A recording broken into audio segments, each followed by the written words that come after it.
Lorsque l'actualité s'affole, suivez Le Point sur Métropole. Le Point, tous les matins à 8h30, reprise 1h30. Le Point est une courtoisie de MSC Trading et la BNC. Le plan épargne retraite BNC, une assurance pour votre famille et vos employés. Madame, Monsieur, bonjour, bienvenue à la rubrique Le Point de Radio et Télémétropole. Merci de votre fidélité. Nous accueillons ce matin Gaël Beauboeuf, qui est responsable communication de l'ANACI. L'ANACI, c'est l'Association nationale des auditeurs en système d'information d'Haïti. Je l'ai dit déjà, c'est avec plaisir qu'on l'accueille. Gaël Beauboeuf, bienvenue à Métropole. Merci Wendell de me recevoir ce matin. Je suis très content d'être avec vous pour parler d'audit informatique et éduquer vos différents téléspectateurs. Oui. Alors, quand nous parlons d'auditeurs en système d'information, quelle est la situation aujourd'hui? Est-ce que c'est un secteur porteur? Est-ce qu'il y a des gens qui maîtrisent ou qui le connaissent? Avez-vous une idée de ceux qui sont intéressés à, à ce système d'information? Alors, le concept d'audit informatique, comme on dit audit technologique, c'est un secteur qui est un peu mal connu en Haïti, dans la mesure où on n'en entend pas parler vraiment. On entend parler davantage d'auditeurs comptables, d'auditeurs financiers. Maintenant, sur la place, sur le marché, seulement les grandes banques de la place et quelques opérateurs de téléphonie mobile le font. Donc, c'est un secteur que moi-même, personnellement, j'en ai entendu parler seulement en 2016 et il n'y a pas beaucoup de compétences qualifiées sur le marché local en Haïti. Ce qui arrive, c'est qu'en général, les gens qui veulent faire l'audit informatique, ils font appel à des services étrangers, dans la plupart des cas. Mais il y en a quand même assez pour avoir créé une association d'auditeurs, donc ça veut dire qu'il y en a quelques-uns. Au fait, nous avons créé l'ANACI, mais nous ne sommes tous pas certifiés. Pour être auditeur en système d'information, il faut être certifié. Il y a une certification qui s'appelle CISA. CISA veut dire Certified Information System Auditor. C'est une certification que l'institution ISACA, basée à Chicago, donne, qui est la seule accréditation mondialement reconnue en matière d'audit informatique. Maintenant, lorsque vous êtes certifié CISA, vous êtes certifié auditeur en système d'information, et maintenant, vous avez la compétence et les compétences techniques qu'il faut pour faire l'audit informatique. L'année dernière, l'ANACI a organisé ce qu'on appelle un bootcamp, une formation où on a reçu une vingtaine de candidats qui voulaient devenir CISA. Maintenant, on a eu pas mal de gens du secteur bancaire, pratiquement toutes les banques étaient représentées. On a eu des candidats aussi du secteur public qui étaient là. Ils ont suivi la formation qui a duré 8 jours et des 20 candidats qui avaient postulé, il y a seulement 11 qui ont réussi la certification, dont moi-même. Maintenant, un auditeur en système d'information, en quoi consiste son travail? En fait, son travail, c'est pratiquement le même travail que fait un auditeur comptable, sauf que du point de vue technologique. Maintenant, le travail de l'auditeur informatique, c'est de faire un état des lieux de votre infrastructure technologique, de votre réseau. C'est de savoir, est-ce que les contrôles qui sont en place sont effectifs? C'est-à-dire, quand je parle de contrôle, est-ce que les mesures de sécurité informatique qui sont là permettent de vraiment sécuriser l'entreprise? Parce qu'en général, dans les entreprises, il y a plusieurs niveaux. Vous avez la DIT, le département d'informatique et technologique, qui a l'administration système, l'administration réseau, qui fait le support pour les différents utilisateurs. Le deuxième niveau, c'est le département de sécurité informatique, qui lui-même doit être indépendant, qui va mettre en place des paramètres de sécurité sur ce que fait le service informatique. Et le troisième niveau, c'est l'audit informatique, le département d'audit informatique. L'audit informatique, il vient pour s'assurer que ce que a configuré le département de sécurité informatique est bel et bien conforme aux différents standards et normes que recherche l'entreprise en matière de contrôle. À bien comprendre vos explications, Gaël Beauboeuf, tout entrepreneur doit d'abord penser à un auditeur. Exactement. Au fait, notre mission au niveau de l'ANACI, c'est de prêcher cet évangile pour que nos chefs d'entreprise puissent comprendre que c'est quelque chose qui est important parce qu'on n'en parle pas davantage. On parle davantage d'audit comptable. Maintenant, si vous êtes un chef d'entreprise, comment savoir, par exemple, que votre infrastructure technologique ainsi que votre parc informatique est sécurisé? Comment savoir qu'il n'y a pas un backdoor dans votre réseau informatique? Par exemple, un trou de sécurité qu'un pirate a mis à travers lequel il peut aller et sortir et récupérer vos données. Comment savoir que, par exemple, la séparation des tâches est bien effective? Par exemple, l'utilisateur, la secrétaire qui est devant, qui a accès au système, comment savoir qu'elle n'a pas accès aux différents fichiers du PDG de la compagnie? C'est-à-dire, est-ce que les différentes permissions qui sont établies au niveau du système sont correctes? Il y a ce qu'on appelle le principe du privilège restreint. Est-ce que vous êtes sûr que l'utilisateur en question qui a accès au système d'information a le strict minimum en termes de permissions et de privilèges pour qu'il puisse faire son travail? Parce que du point de vue sécurité informatique, l'utilisateur ne doit pas avoir ni plus ni moins en termes de droits sur le système. Donc, comment savoir aussi, par exemple, en tant que PDG, que les données que vous utilisez pour prendre des décisions pour l'entreprise sont fiables? Est-ce qu'ils n'ont pas été piratés ou modifiés par un pirate? Parce que vous pouvez aussi, il y a des types de pirates aussi qui entrent pour détruire vos données. Il y a d'autres aussi qui modifient vos données ou les récupèrent et puis ensuite ils vous demandent une rançon. Donc il y a plusieurs... Ça se fait en Haïti? Est-ce que ça se fait en Haïti? Vous ne savez pas? Je ne sais pas. Mais la possibilité existe. La possibilité existe, c'est monnaie courante aujourd'hui dans le monde.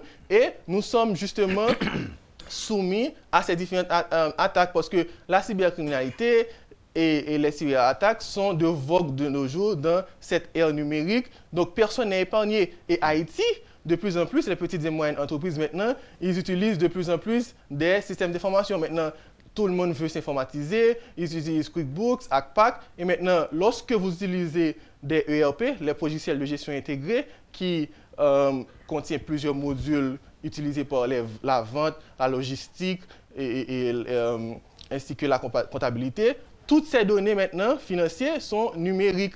Ces données sont informatisées. Il n'y a plus de support papier. Maintenant, votre surface d'attaque en tant qu'entreprise augmente pour le pirate, parce que ça l'intéresse, tu vois? Donc, du point de vue sécurité informatique, ce que vous devez vous assurer en tant que chef d'entreprise, c'est que le triangle CIA est respecté, que la confidentialité de vos données est respectée, c'est-à-dire seuls les gens qui ont accès aux fichiers peuvent accéder aux fichiers. L'intégrité des données est respectée, c'est-à-dire seuls les gens qui peuvent modifier le fichier peuvent le modifier.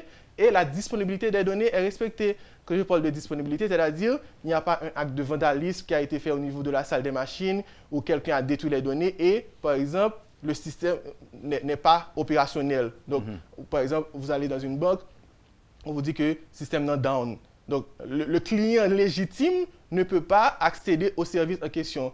Si tu prends par exemple une entreprise comme Amazon qui est une boutique exclusivement en ligne, elle ne peut pas se permettre le luxe d'avoir un temps de downtime trop élevé parce que son chiffre d'affaires va diminuer parce qu'il est exclusivement en ligne. Maintenant, comment il peut perdre de l'argent?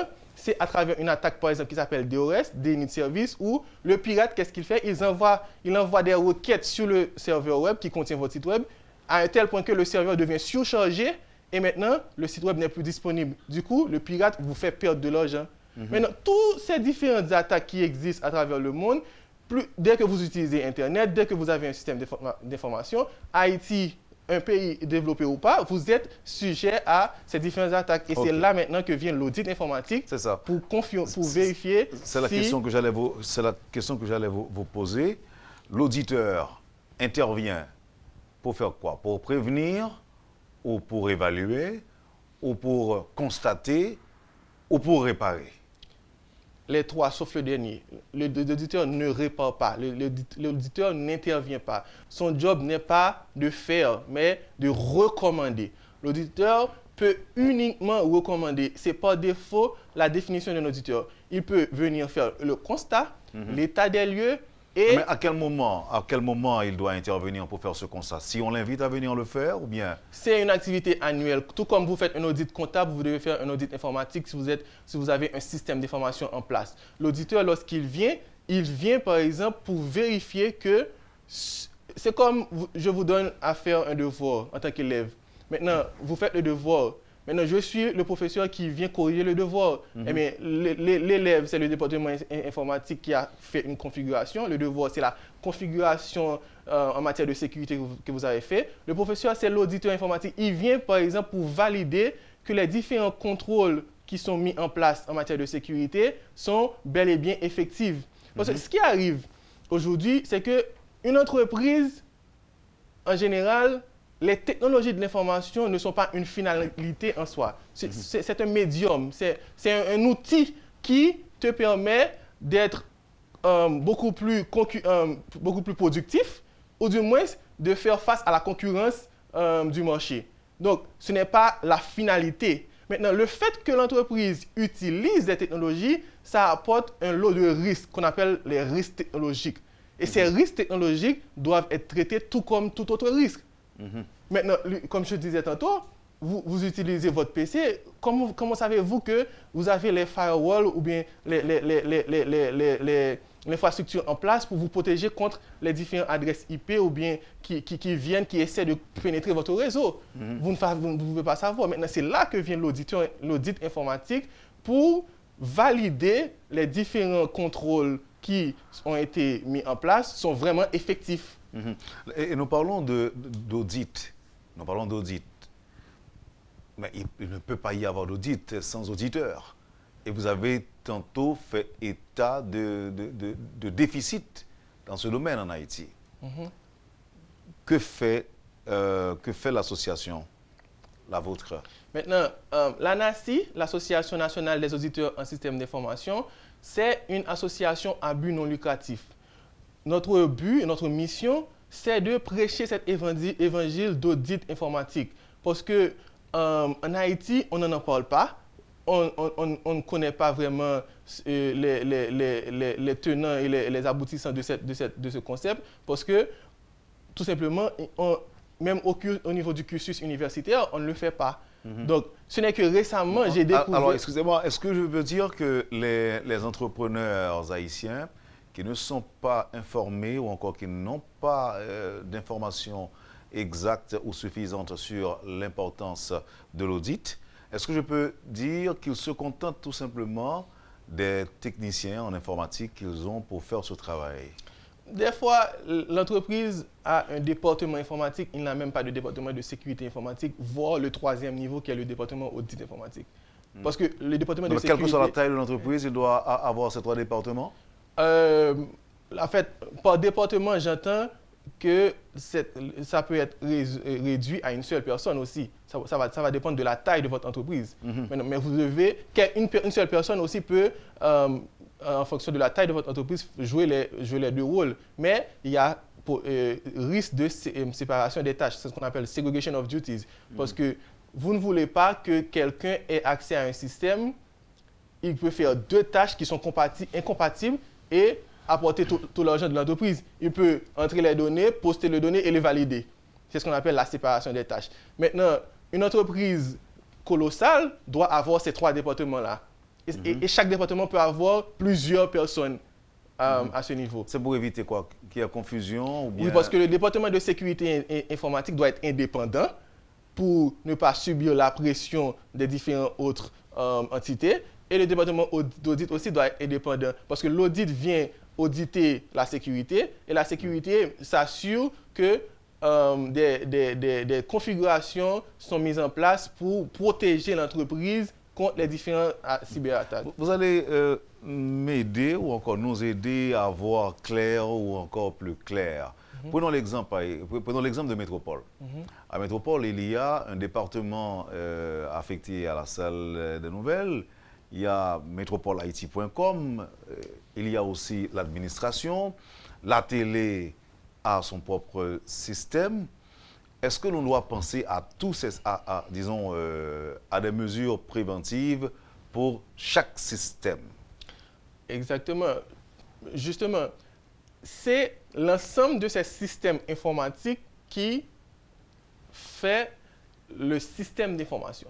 Le système d'information de la radio de Métropole, c'est un ensemble constitué des différents ordinateurs qui sont connectés sur le réseau, du port informatique en général, du câblage, des différentes applications qui sont utilisées. Maintenant, toutes ces applications-là génèrent ce qu'on appelle des flux de données.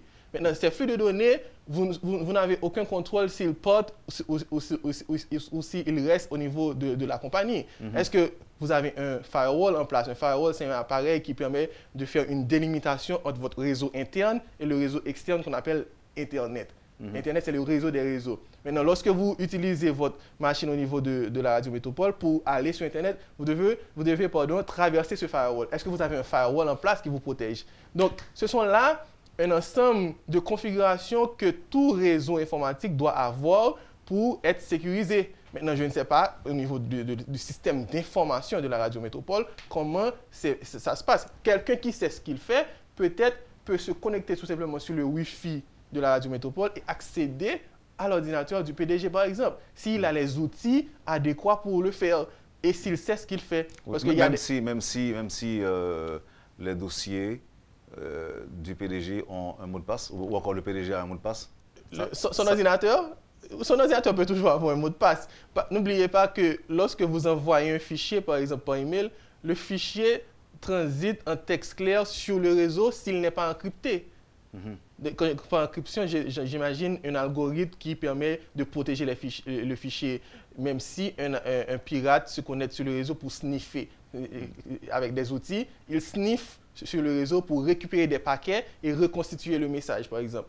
Donc, tout ça... À ce niveau-là, est-ce que le pirate peut être à l'intérieur, peut être dans la maison? Tout comme à l'extérieur. Il peut être ailleurs aussi? Il peut être à l'intérieur, tout et comme à avoir l'extérieur. accès aux données privées de n'importe qui?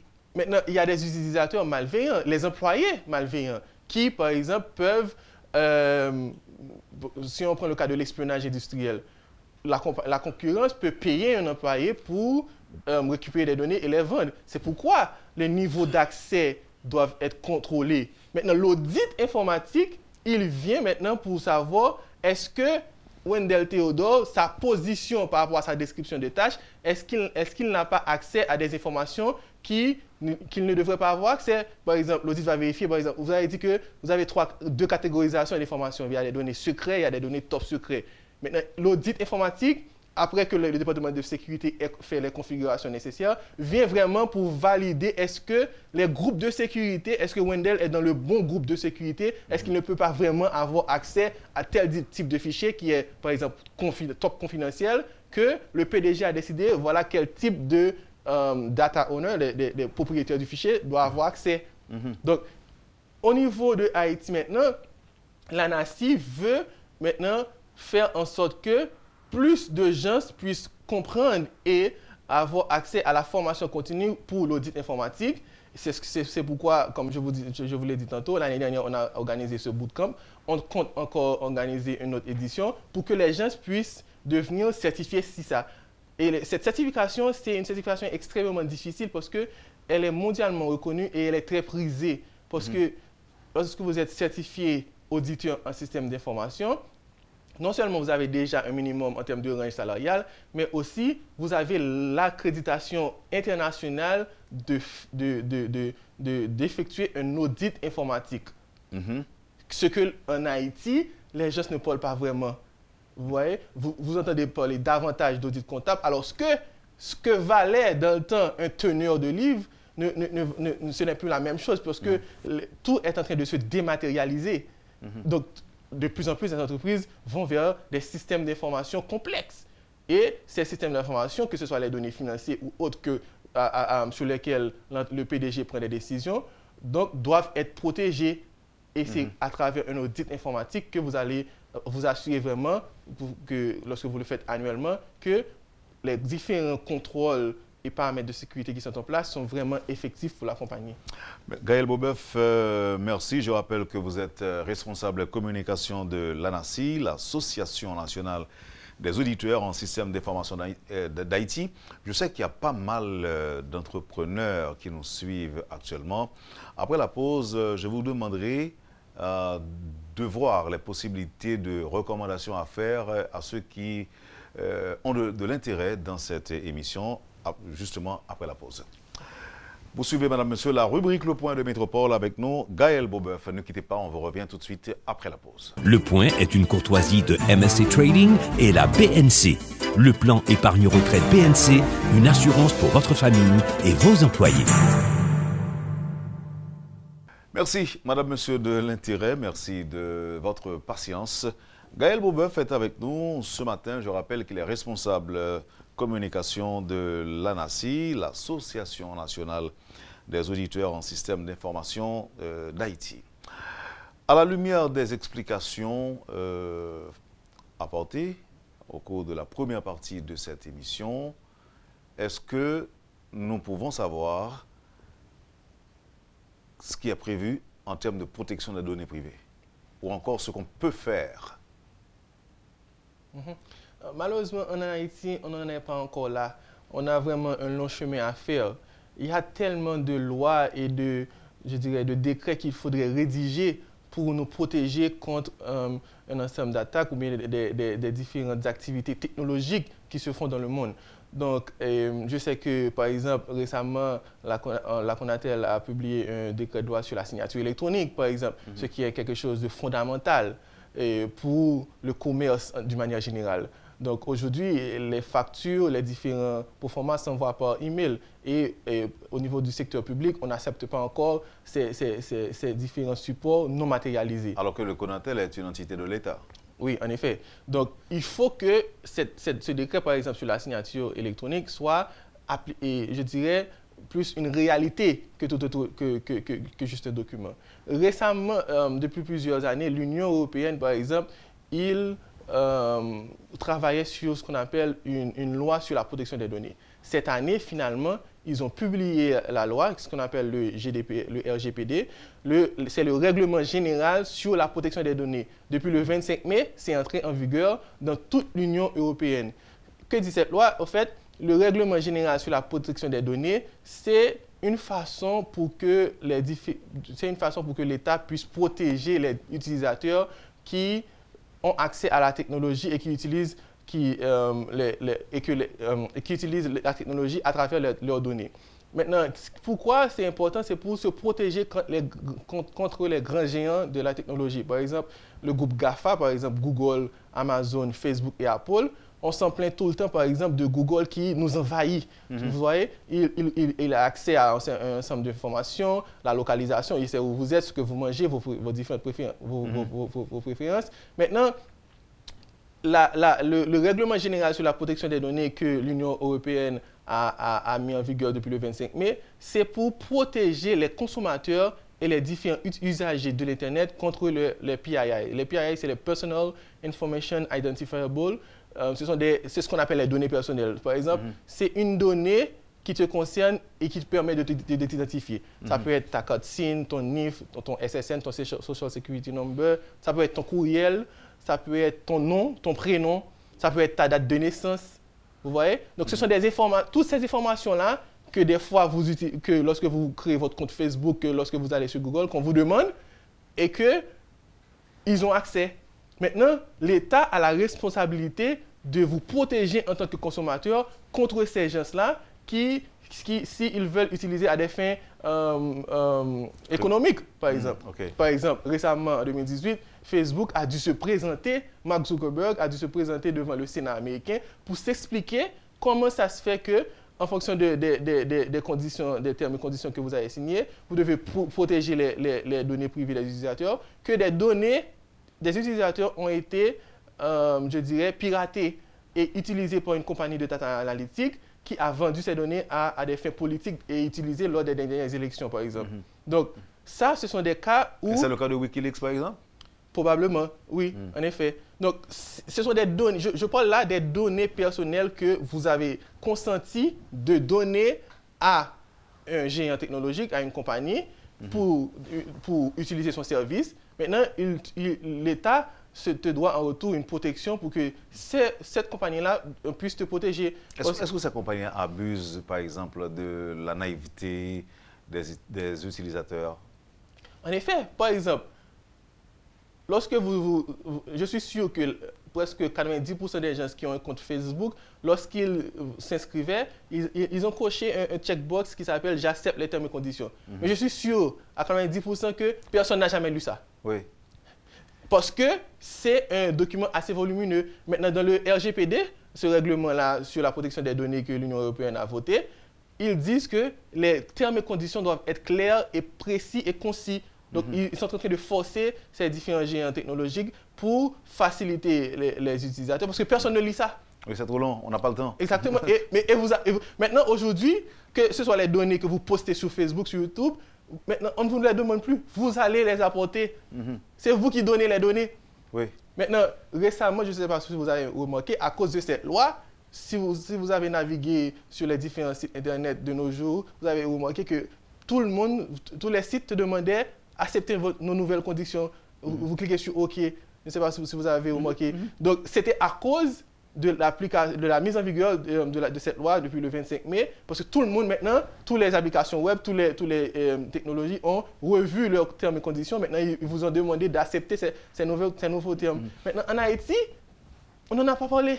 Parce qu'on est en retard, ou encore on n'est pas encore informé. On devait faire des activités, des colloques sur ces genres de termes pour qu'on puisse en débattre et aussi faire notre propos là. Et c'est là que vient l'ANACI en support aux différentes entités qui existent déjà pour faire cette promotion pour les différentes activités. Vous êtes du secteur, vous faites des recherches.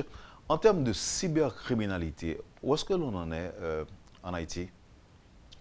Bon, en Haïti, je sais que, par exemple, on a récemment créé ce qu'on appelle l'Observatoire du numérique. Cet observatoire qui est là pour, c'est comme une vigile pour faire la veille technologique pour les différents. L'Observatoire du numérique, c'est l'une des entités qui avait tiré la sonnette d'alarme lorsqu'il y a eu l'attaque phishing, le hameçonnage sur l'une des banques de la capitale. C'était l'une des premières entités qui nous a annoncé ça.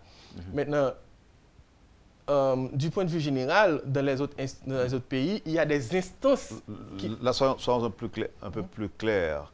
Là, vous parlez des annonces faites par certaines banques de la place selon lesquelles des individus qui n'ont pas de compte dans ces banques-là tentent de pirater les données de des clients de ces banques-là. Est-ce que c'est... En fait, le phishing attack, on appelle ça en français hameçonnage, c'est comme un pirate qui essaie de te prendre un piège, il va voir si tu vas mordre à l'hameçon ou pas. Comment il fait ça? En général, le phishing attack se fait par courriel. Il t'envoie un courriel. Dans le courriel, il y a un lien où il t'invite à cliquer. Et il dit que c'est la banque qui t'envoie ce Il y a deux façons de reconnaître ces genres d'attaques.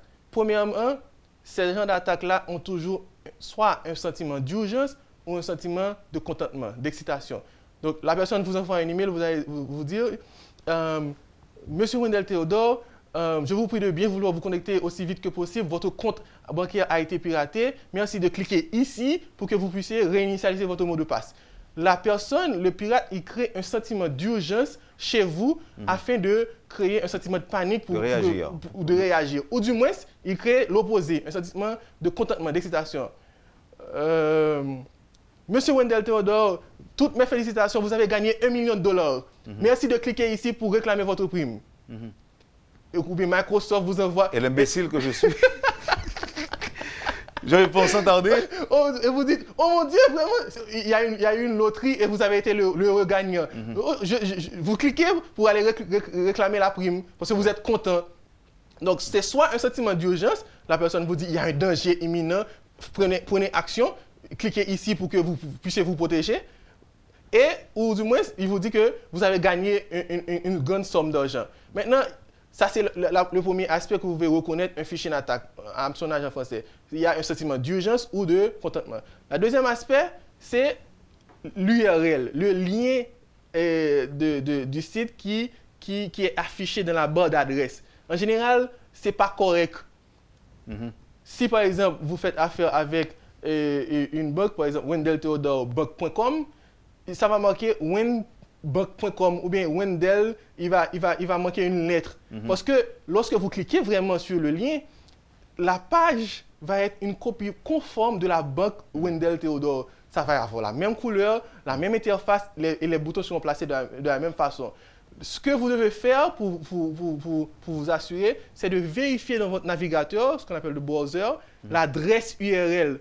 Ça, vous devez vous assurer que c'est conforme à ce que votre banque, la vraie adresse de votre banque. Parce que les gens en général ne prêtent pas attention à ça. Ils s'assurent que, ok, c'est la page de ma banque, parce qu'ils voient la couleur, le logo est pareil, identique.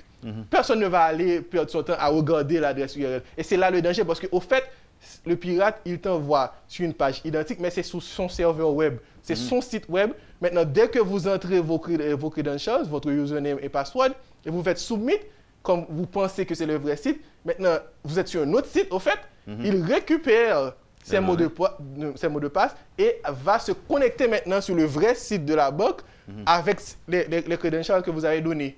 Et à ce moment-là, il a accès à votre compte bancaire, il peut faire des virements. Il peut faire n'importe quoi.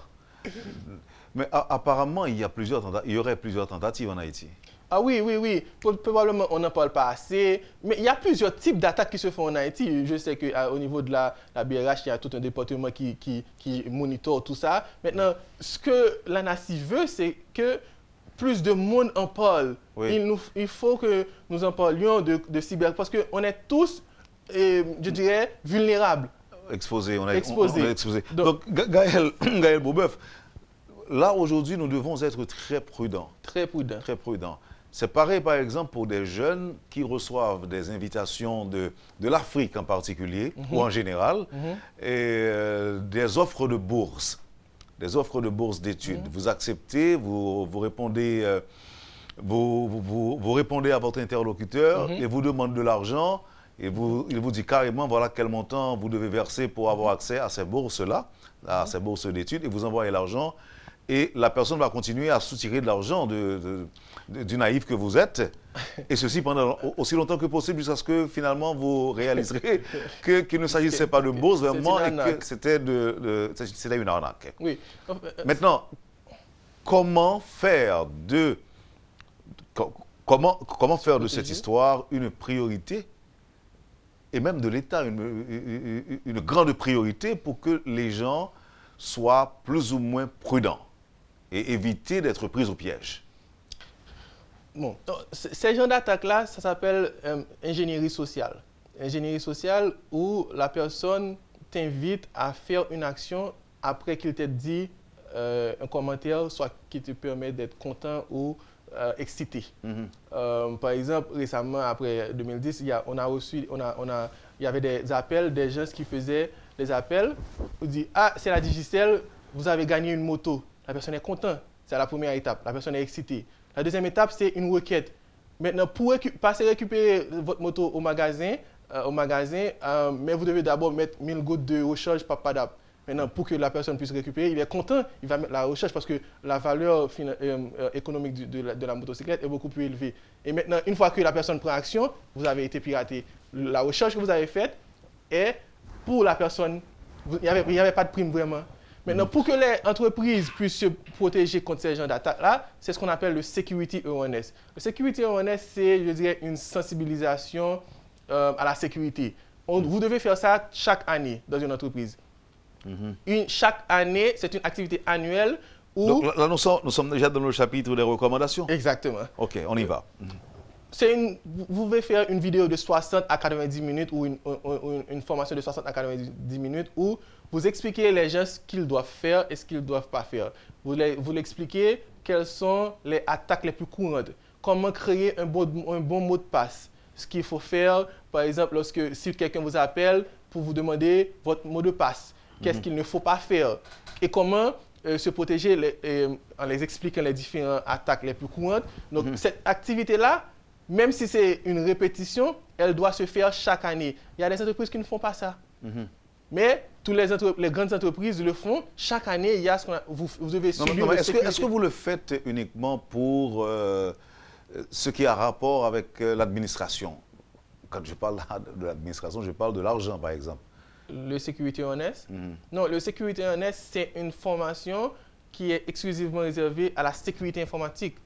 Globalement? Oui. De tout ce que vous avez chez vous comme ordinateur. Non, le Security Awareness, c'est une formation d'une soixantaine de minutes où la personne vient, il s'assied et vous lui expliquez du point de vue système d'information, du point de vue technologie. Par exemple, on vous dit, il ne faut pas laisser traîner les papiers, les documents sur votre bureau parce que ça peut contenir des informations, même si pas totales, des brèves d'informations que le pirate peut récupérer et coller à une autre information pour faire une attaque. Il faut utiliser des déchiqueteuses. Si lorsque vous, par exemple, jetez, on va dire, un document, un reçu d'une carte de crédit ou bien un document qui contient votre chiffre d'affaires, il ne faut pas faire une boule avec et seulement déposer dans la poubelle. Le dumpster diving, c'est une attaque. Le dumpster diving, ça fait quoi? Le pirate va dans la poubelle et récupère le papier pour récupérer, par exemple, des informations rudimentaires avec lesquelles il pourra faire son attaque. Donc, il colle un ensemble d'informations. Par exemple, s'il sait que votre nom de domaine, c'est par exemple @metropole.com, il sait ça déjà. Maintenant, il suffit de savoir comment est le prénom. Est-ce que c'est M. Théodore? Est-ce que c'est Wendell.Théodore? Maintenant, s'il a accès à cette information, il va pouvoir vous envoyer un email. Maintenant, c'est sur ces genres d'informations. Par exemple, si on vous dit de ne pas laisser traîner, si vous êtes au niveau de la comptabilité, ne pas laisser traîner des documents qui peuvent contenir des informations sensibles et critiques pour la compagnie, il faut les fermer ou encore les déchiqueter. Donc, c'est tout un ensemble de formations, de détails. OK, et tout ceci, c'est pour éviter de se faire pirater. Exactement. Mais maintenant, tu vois, c'est là que l'audit informatique que l'ANSSI prêche, qui vient en contrepartie pour vérifier vraiment, par exemple, que le Security Awareness est fait annuellement. Oui, mais il y a aussi un autre problème, M. Beauboeuf. Et les patrons aujourd'hui, ou les PDG, ou les chefs d'entreprise... Ça ne les intéresse pas? Non, ce n'est pas que ça ne les intéresse pas. Ils circulent avec toutes leurs données dans leur portable, dans leur téléphone intelligent. Okay. Ils ne sont pas obligés de rester, d'avoir un ordinateur connecté sur le... En fait, tout est mobile, je veux dire. Tout est mobile. Partout où ils vont avec leur portable et des données importantes sont sur leur téléphone portable. Oui, mais le système d'exploitation de votre portable a un minimum de sécurité. Par exemple, vous avez un fingerprint, vous avez un code. Ce qui est différent, par exemple, un employé qui est mal intentionné, qui est payé par la concurrence et qui trouve un papier sur votre bureau, il peut soit faire la photo du document ou bien récupérer le document tout simplement. Donc, c'est plus facile. Il y a plusieurs couches de niveau de sécurité. Le premier maillon faible de toute sécurité, c'est l'être humain. C'est l'être humain qui va faire une faille. C'est l'être humain qui va faire une erreur. C'est l'être humain qui va laisser partir et laisser son ordinateur allumé. Vous devez verrouiller l'écran de votre PC lorsque vous vous déplacez de votre poste. Maintenant, si vous allez aux toilettes, vous dites, c'est tout prêt, vous laissez votre écran. Ce temps suffit pour que quelqu'un puisse envoyer un courriel à partir de votre poste. Donc, pour accéder à des données secrètes, on mettra combien de temps, par exemple? Si le pirate est dans les parages? Non, mais ça va dépendre du niveau d'expertise du pirate ou encore des outils qui sont utilisés par le pirate.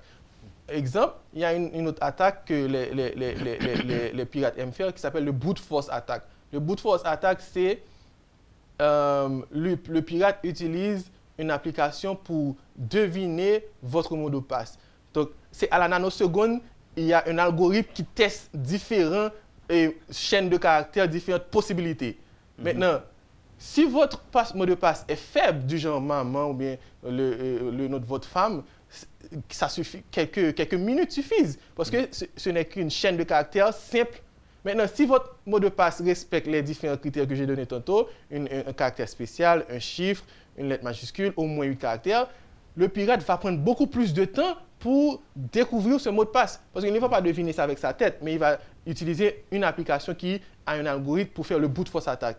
Maintenant, il y a un autre password que le temps de découvrir ce password, ça fera beaucoup d'années, donc il va abandonner. C'est pourquoi votre mot de passe doit respecter un ensemble de caractères. Et c'est ce qu'on vous dit dans le Security Awareness, comment créer un bon mot de passe. Donc, ça va dépendre du temps, du niveau de sécurité que vous avez déjà implémenté dans votre entreprise et des outils que le pirate utilise. Bon, on va terminer. Alors, à titre de rappel, revenons maintenant au comportement des entrepreneurs, des chefs d'entreprise. Alors, le comportement est le suivant à adopter, c'est que... Pensez aux auditeurs en système d'information. Exactement. Et on encourage le plus de gens à nous rejoindre au niveau de l'ANACI pour devenir membre et participer à nos différentes formations. Pensez à la sécurité informatique pour que si vous informatisez votre entreprise, il faut toujours vous mettre en tête que lorsque vous informatisez votre entreprise, votre surface d'attaque augmente pour le pirate. Donc, il a une marge de manœuvre beaucoup plus élevée pour vous attaquer. Et maintenant, si vous avez les moyens au niveau de votre entreprise, il faut faire appel à ce qu'on appelle un audit informatique pour venir vérifier et valider que vous avez un minimum de contrôle en place et un minimum de sécurité. Parce que c'est l'auditeur informatique qui a les compétences nécessaires pour qu'il puisse valider vraiment que votre réseau est sécurisé et que vous respectez le triangle CIA. Maintenant, l'ANACI veut prêcher cet évangile et encourager beaucoup plus de gens à passer la certification CISA et se former en audit informatique et nous rejoindre. Est-ce que l'association a déjà un siège? Présentement, nous sommes une jeune association, mais nous avons notre site web qui est en cours de construction, c'est le www.anaci.org. Vous pouvez vous y rendre pour avoir les différentes mises à jour, pour savoir quand est-ce qu'on fera notre nouvelle formation. Gaël Bobeuf, c'était un plaisir de vous avoir ce matin à la rubrique Le Point.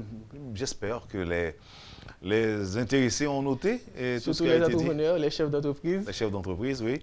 Et là, ça concerne toutes sortes d'entreprises, petites et moyennes et grandes entreprises. Du moment que vous avez un système d'information. Et le problème, c'est que de plus en plus d'entreprises vont vers l'informatisation pour être plus productifs, pour faire face à la concurrence. Et donc, déjà... Efficace aussi, pour être plus efficace. Plus efficace. Donc, vous êtes concerné réduire aussi la main-d'œuvre. Oui. Yeah. Merci encore une fois, Gaël. C'était un plaisir de vous avoir. Merci, M. Théodore. Vous avez suivi, Madame, Monsieur, la rubrique Le Point de Métropole. Gaël Bobeuf, responsable communication ANACI, était notre invité ce matin, l'Association nationale des auditeurs en système d'information d'Haïti. Merci de l'accueil, passez une bonne journée avec nous et à bientôt. Lorsque l'actualité s'affole, suivez Le Point sur Métropole. Le Point, tous les matins à 8h30, reprise 1h30. Le Point est une courtoisie de MSC Trading et la BNC. Le plan épargne retraite BNC, une assurance pour votre famille et vos employés.